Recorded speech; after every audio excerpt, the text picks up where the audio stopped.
Hello students, YouTube channel सागर classes Rohtak में आप लोगों का स्वागत है। देखिए, आज जो हम आपको बताने जा रहे हैं ये छोटे छोटे टेबल हैं भाई। इनमें से प्रश्न ज़रूर बन जाता है कि भाई एक तो है विश्व के प्रमुख वनस्पति कि ये इनके साइंटिफिक नेम है, वैज्ञानिक नाम है, किस क्षेत्र में कौन सी वनस्पति कहाँ उगती है और वो किस नाम से जानी जाती है।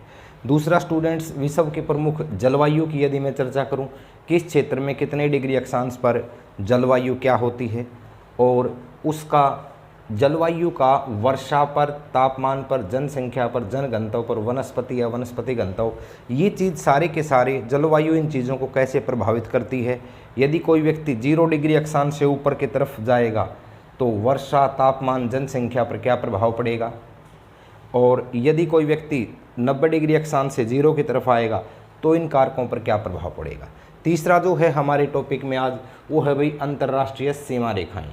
किन्हीं दो देशों के बीच में जो सीमा रेखाएं हैं, काफ़ी सीमा रेखाएं हैं विश्व में, लेकिन प्राय पेपर में जो पूछी जाने वाली सीमा रेखाएं हैं वो आपकी लगभग 8 से 10 हैं विश्व लेवल की। तो ये सारे के सारे छोटे छोटे 3 टेबल आज के टॉपिक में हम देखेंगे। तो उम्मीद है स्टूडेंट्स आपको ये पसंद आएगा। तो यूट्यूब चैनल सागर क्लासेस रोहतक को ज़्यादा से ज़्यादा शेयर कीजिए, सब्सक्राइब कीजिए।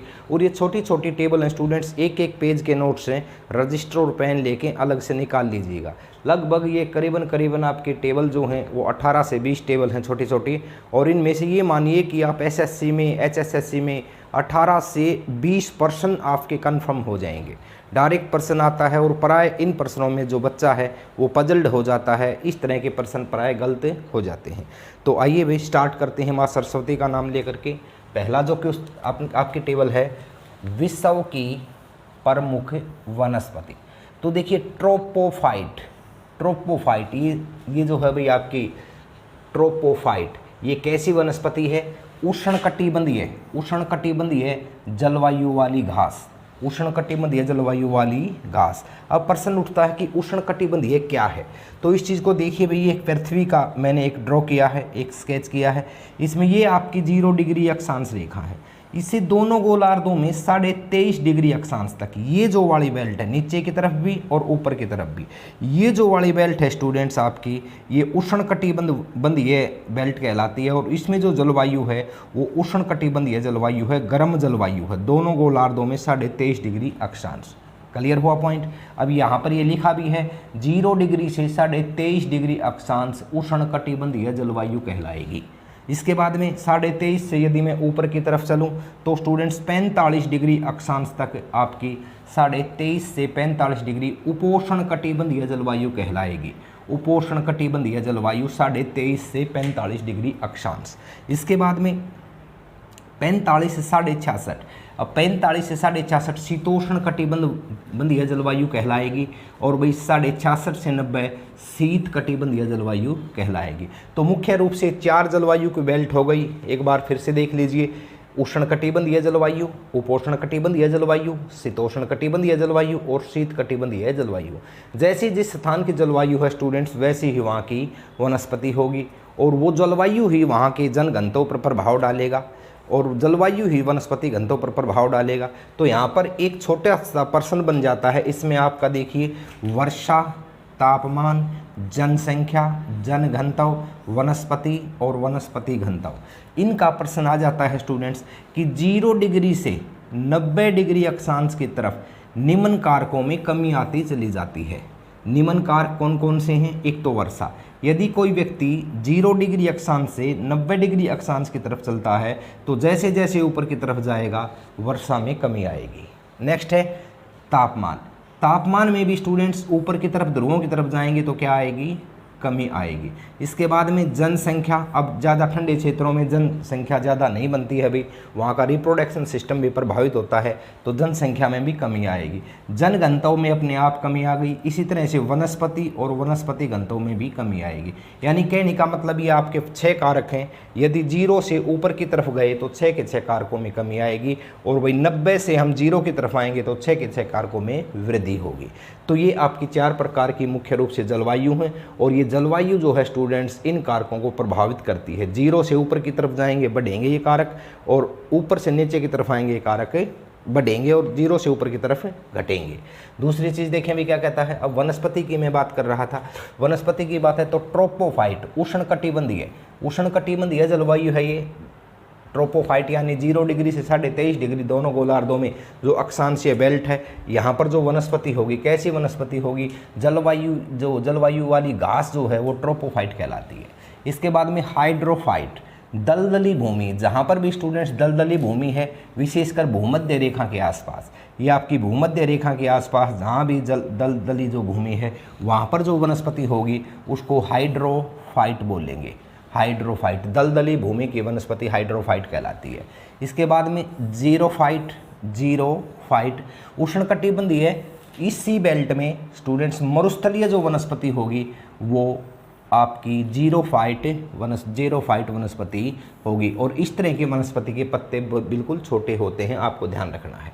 इसके बाद में हाइड्रोफाइट आपका वही ये जल प्लावित क्षेत्रों की वनस्पति होती है, जहाँ पर जल अधिक होता है वहाँ पर वनस्पति को हाइड्रोफाइट कहते हैं। फिर मेसोफाइट, शीतोष्ण कटिबंधीय वनस्पति। शीतोष्ण देखिए मैंने कहा 45 से 66.5 डिग्री के बीच में जो वनस्पति होगी वो मेसोफाइट कहलाएगी, मेसोफाइट। इसके बाद में क्रायोफाइट, मोस्ट इंपॉर्टेंट है भाई, टुंड्रा प्रदेशों में जो वनस्पति होगी वो क्रायोफाइट कहलाती है। और ये वनस्पति शंकु आकार की वनस्पति होती है। इस प्रकार की वनस्पति ये होती है। इनमें प्राय जब बर्फ़ गिरती है तो प्रकृति ने को ऐसे बनाया है कि बर्फ़ जो है वो नीचे आकर के गिर जाती है और पत्तों पर नहीं जम पाती, जिससे इनका जो आपका फोटोसिंथेसिस प्रोसेस है वो रुकता नहीं है। ऐसे शंकु आकार की वनस्पति होती हैं। हेलोफाइट कौन सी वनस्पति होती है स्टूडेंट्स? हेलोफाइट वो वनस्पति होती है जो नमकीन क्षेत्रों में, जहाँ लवणीय जल है वहाँ की वनस्पति हेलोफाइट कहलाएगी। और थिलोफाइट स्टूडेंट्स जो चट्टानी पौधे होते हैं, चट्टानों में, कड़ी चट्टानों की जो वनस्पति है वहाँ पर जो है आपका थिलोफाइट कहलाता है। तो पेपर में प्रश्न कैसे बनता है, ट्रोपोफाइट कहाँ है, हाइड्रोफाइट कहाँ है, जीरोफाइट कहाँ है, हाइड्रोफाइट, ये 2 बार आ गया भाई। मेसोफाइट, क्रायोफाइट, हेलोफाइट। सबसे जो ज़्यादा बार पूछा जाता है वो स्टूडेंट्स आपका, एक तो ये आपका जीरोफाइट और ये आपका हाइड्रोफाइट, ये जो है सबसे ज़्यादा बार पूछे जाने वाले क्वेश्चन है कि किस प्रकार की वनस्पति है, हमें बताना। हाइड्रोफाइट जलीय दलदली वनस्पति है और उष्णकटिबंधीय क्षेत्रों में ही दोनों हैं, आपको ये ध्यान में रखना है। एक आपका ये कितने प्रकार की मुख्य रूप से जलवायु होती है, उष्णकटिबंधीय, उपोष्णकटिबंधीय, शीतोष्णकटिबंधीय और शीतकटिबंधीय। और दूसरा इस जलवायु का स्टूडेंट्स वर्षा पर, तापमान पर, जनसंख्या पर, जनघनत्व पर और वनस्पति घनत्व पर क्या प्रभाव पड़ता है। तो यदि हम 0 से ऊपर की तरफ जाएंगे यानी कि पोल्स की तरफ जाएंगे तो स्टूडेंट्स ये चीज़ें घट जाएंगी, तापमान भी घटेगा, वर्षा भी घटेगी, जनसंख्या भी, जनघनत्व भी, वनस्पति भी और वनस्पति घनत्व भी घटते चले जाएंगे। और यदि पोल से नीचे की तरफ आएंगे तो ये चीज़ें बढ़ती चले जाएंगे। इसके बाद में एक छोटी सी टेबल यहाँ पर है स्टूडेंट्स, अंतर्राष्ट्रीय सीमा रेखाएं। तो देखिए जो डुरंड रेखा है ना स्टूडेंट्स, वो पाकिस्तान और अफगानिस्तान के बीच में है। ये यहाँ पे बता दें 106 किलोमीटर जो है वो भारत के साथ भी लगती है, 106 किलोमीटर। लेकिन वो क्षेत्र जो है वो पीओके वाला क्षेत्र कहलाता है, पाकिस्तान ऑक्यूपाइड कश्मीर कहलाता है, पाक अधिकृत क्षेत्र कहलाता है। इसके बाद में मैकमोहन जो रेखा है वो भारत और चीन के बीच में है, मैकमोहन रेखा भारत और चीन के बीच में है। इसके बाद में रेड क्लिफ भारत और पाकिस्तान के बीच में है। इसके बाद में Hindenburg, most important Hindenburg, Germany और पोलैंड के बीच में जो सीमा रेखा है वो आपकी हिंडनबर्ग है। और एक मैन हिम रेखा, ये स्टूडेंट्स रूस और फिनलैंड के बीच में है। मैन हिम रेखा रूस और फिनलैंड के बीच में स्थित है।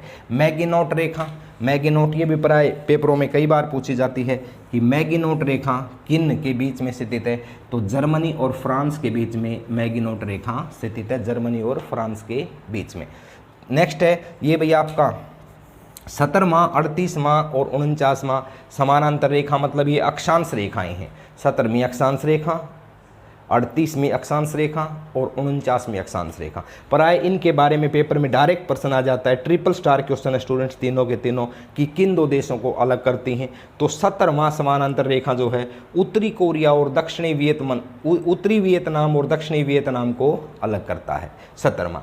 38वां समानांतर रेखा उत्तरी और दक्षिणी कोरिया के बीच में है और 49वां समानांतर रेखा यूएसए और कनाडा के बीच में है।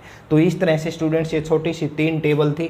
एक तो प्रमुख वनस्पतियों की टेबल है, दूसरा अंतर्राष्ट्रीय सीमा रेखाओं की टेबल है और उसके बाद में जलवायु से संबंधित कारकों की टेबल है।